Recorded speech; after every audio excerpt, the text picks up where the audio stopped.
Well, good morning. This is Barry Odell with the Church of Christ at Mammoth Spring Facebook page.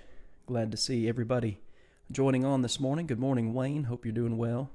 And Danny and Lyle and many others who are watching right now and not commenting. Glad you are here today. Hope you've had a good weekend.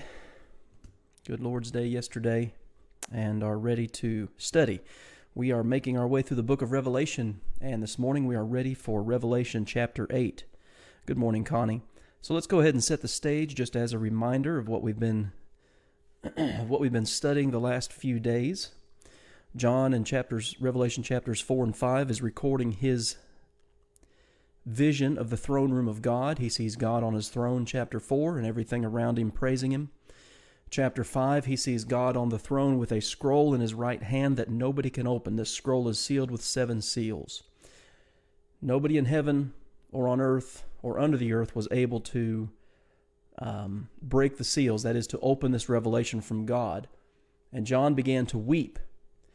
But someone in the crowd says, in this vision told John, there's no need to weep. We found someone who's worthy to open the seals, and that was the Lamb of God. So Revelation chapter 6, you have 6 of the 7 seals opened. You have an interlude between the 6th and 7th seal in Revelation chapter 7, which is what we studied the last time we were together. Good morning, Roger and Anita. Good morning, Owsleys and Paula and Debbie. Glad all of you are on here today. Hope everybody's doing well this Monday. So Revelation chapter 7 was an interlude between the 6th and 7th seal on this scroll that was in God's hand. So today we're going to study the opening of the 7th seal, which is going to lead to 7 something else's, and we'll talk about that when we get there. It's progressive as we're going through this book, as you can see. All right, folks, keep joining on. Good morning, Miss Brenda. Hope you're doing well. All right, so we are ready for Revelation chapter 8. Let me pull up the outline here on your screen so you can see what we're dealing with here. So somebody asked me the other day if I could make this bigger. I experimented with some things and I really couldn't figure it out. All right, I'm a little slow sometimes. I couldn't figure it out, but I'll say this. If you would like a copy of this material, I'll be happy to send it to you. I can send it to you in PDF format. So just let me know in the comments, or you can send me a private message and I'll send you this material. I've also got I think it's a 3 or 4 page document that I put together, kind of like a study guide on how to study or how to understand the book of Revelation. So if you'd like that, I'll be happy to send that to you too. Good morning, Mom. Hope you're doing well over there in West Tennessee. All right, Revelation chapter 8. So the 7th seal is going to be opened from the scroll of Revelation chapter 5. When he opened the 7th seal, and of course the he is the Lamb, Jesus Christ, he opened the 7th seal. There was silence in heaven for about a half an hour. Now again, time and numbers are often used symbolically in the book of Revelation. Good morning, Joe. Good to see you today. These numbers are often used symbolically. You have this progression of the opening of these seals, and now you have the 7th. And what would happen when these seals were opened, John would hear or see something immediately. So here we have this pause, if you will, a dramatic pause. And really what this silence for half an hour is suspense. In other words, okay, what's now? What's getting ready to happen now? So he saw the 7 angels who stood before God, and to them were given 7 trumpets. So we have 7 seals. Now we have 7 trumpets that this 7th seal introduces us to. Again, progressive as we read throughout the book of Revelation here. Good morning, Connie. Good morning, Miss Sharon. Glad to see you guys on here. All right, so let me pull up the outline here on my screen. All right, so what's going on here? You have 7 trumpets. You have another angel having a golden censer. And, this terminology, these are some of these references that I told you about, nearly 400 references or allusions or quotes to the Old Testament. This is one of those, this censer. This altar that's also mentioned here in verse 2. This angel has this golden censer. He came and stood at the altar. There was given him much incense that he should offer it with the prayers of all the saints upon the golden altar, which was before the throne.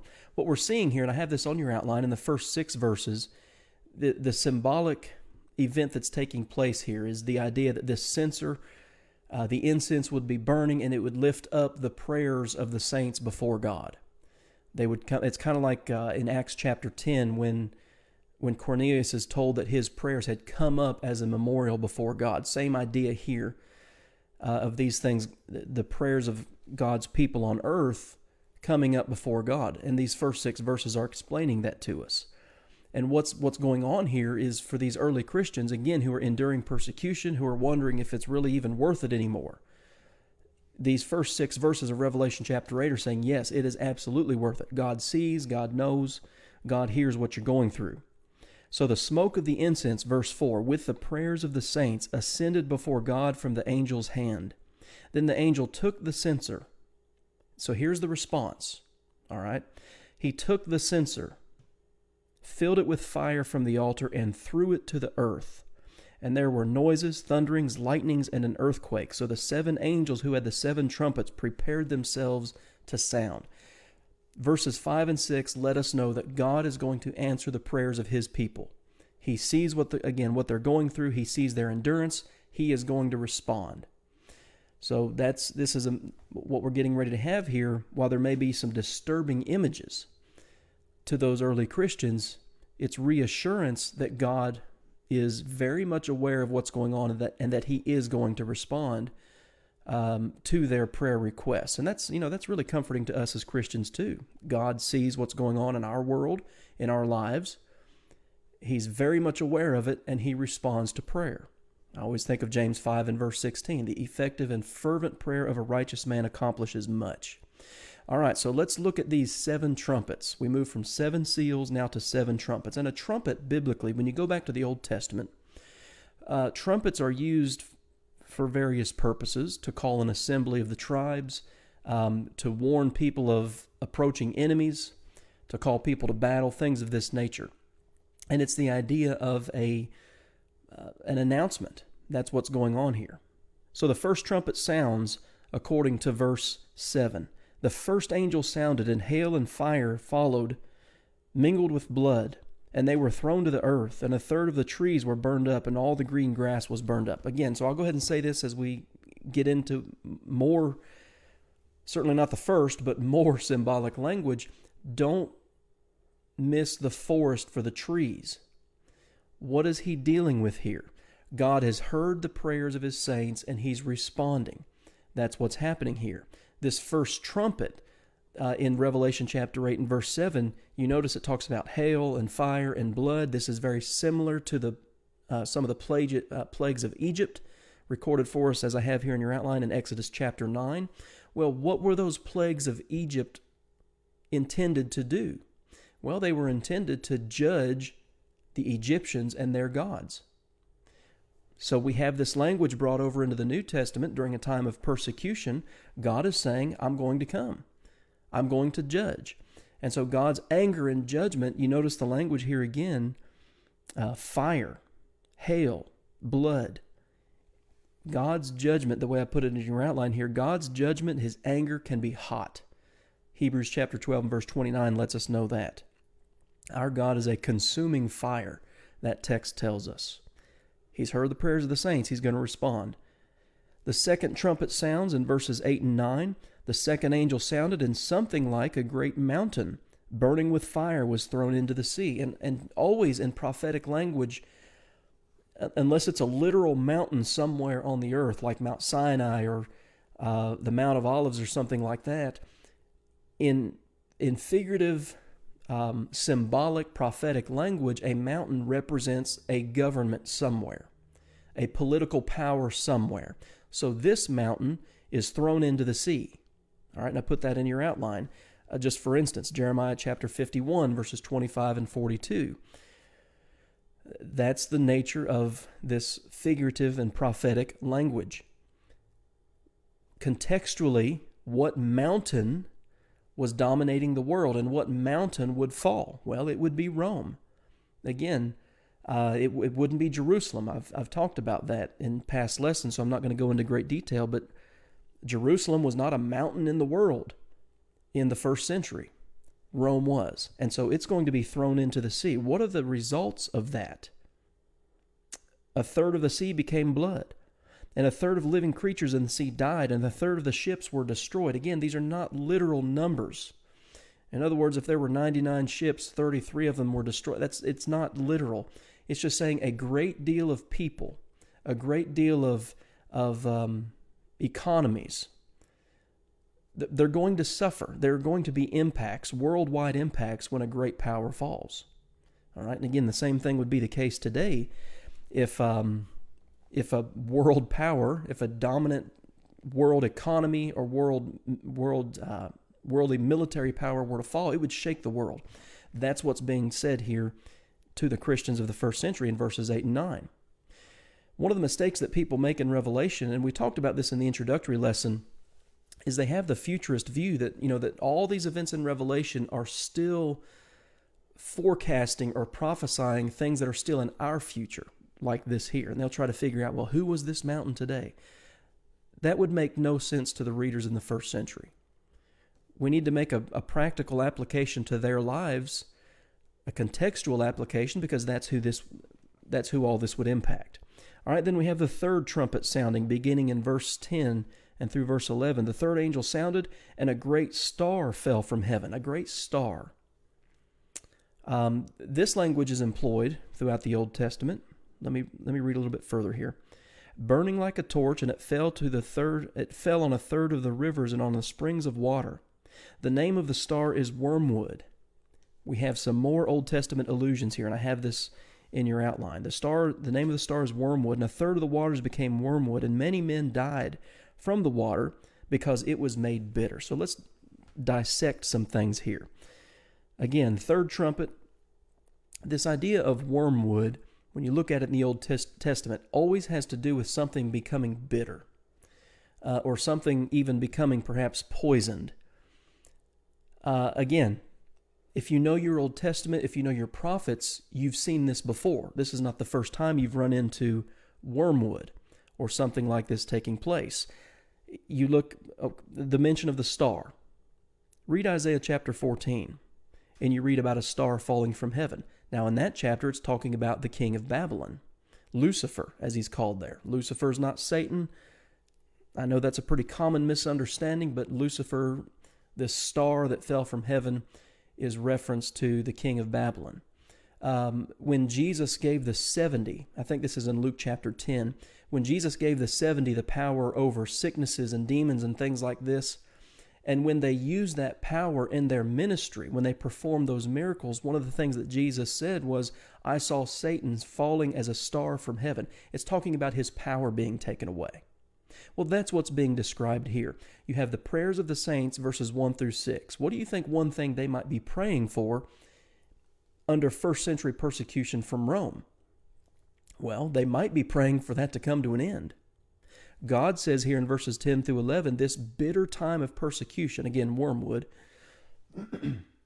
and I have in your outline here, it's used 9 times in the Bible, 7 times in the Old Testament, 2 times in the New Testament, and it always represents some type of bitter judgment or some type of consequence for evil behavior from a leader. That's what's happening here. These bitter events that have been taking place are going to be judged by God, and it's going to be bitter upon those who are judged. And again, we understand contextually that we would be dealing with world leadership here. All right? Don't miss the forest for the trees. I'll keep saying that throughout this study, but that's what so many people try to do. Because of the way Rome had been treating the saints, when you look here at all these verses, they are going to fierce the wrath of God. And that language is going to come out to play a little bit more throughout the book of Revelation. For instance, it's going to be like, unmixed wine. It's going to be 100% pure wrath that comes from God. We'll look at that in future chapters, but this is just one of those allusions to the Old Testament. All right, so we've got the first 3 trumpets sounding in verses 7 through 11. Beginning in verse 12, the 4th trumpet now sounds. The 4th angel sounded, and a third of the sun was struck, and a third of the moon, and a third of the stars, so that a third of them were darkened. That, again, that is always in prophetic language. that is always representative of either a national judgment or a national calamity or a political calamity. It is always used in that sense. And if you know that, and I have here a couple examples in your Old Testament, Isaiah 13, Jeremiah 4, Joel 3, Amos 8, this is such common language. A third of the day did not shine, and likewise the night. This is a governmental, a political judgment that is going to have an impact on a large portion of the earth. You know, this idea of the third of the moon and stars and the sun and all this were darkened. It's going to be a dark time in the world when Rome falls. Now, again, Rome was evil. We understand that. They persecuted God's people terribly. But it's a world power. And so it's going to affect a large portion of the world's population when God brings Rome to her knees. Verse 13, and I looked and I heard an angel flying through the midst of heaven, saying with a loud voice, Woe, woe, woe to the inhabitants of the earth, because of the remaining blast of the trumpet of the three angels who are about to sound. So chapter 8 covers the first four. You get into chapter 9, and we progress to the 5th, which we're not going to do that today, to the 5th and 6th. And then there's a pause between the 6th and the 7th. So again, this is the nature of this type of document, this apocalyptic literature. So this angel, it's interesting because the American Standard Version in verse 13 refers to this as an eagle. I think angel's the better rendition here. But this angel comes in the heavens and is announcing, it says, woe, woe, woe. And again, if you know your Old Testament, you see that time and time again in your prophets. And a woe, W-O-E, is a prophetic word of warning. In other words, you need to pay attention to what I'm about to say. Hosea chapter 8, verse 1, Habakkuk chapter 1 and verse 8. The following three trumpets that are going to blast, everybody needs to be quiet and pay attention. That's what's being said here in Revelation chapter 8 and verse 13. So let's sum it up and let's wrap it up for today. Again, appreciate all of you being on here today. Let me scroll real quick. I don't see any questions or comments. All right, I don't see anything there, so let me close this out. Again, I appreciate all of you being on here today. What's going on in Revelation chapter 8? The saints are praying, and God hears those prayers, verses 1 through 6. And for those saints, he answers in a variety of ways, verses 7 through 13. 7 trumpets, they're announcing 7 different types of judgment and different types of impacts that those judgments are going to have. We've read of the first 4. We'll pick up in chapter 9 tomorrow is the plan, and we'll look at Numbers 5 and 6. Trumpets number 5 and 6, all right? All right, I don't have anything in the comments, guys, so I appreciate you being on here today. If you do have any questions or comments after the live stream is over, please feel free to comment in this section here. Send me a private message if you wish. As always, if you have anybody that would like to do these studies that doesn't do Facebook, send them to our YouTube channel. All this content is uploaded there. So I hope you have a good rest of your day, and Lord willing, I will see you back here tomorrow at 11 o'clock, and we will look at Revelation chapter 9.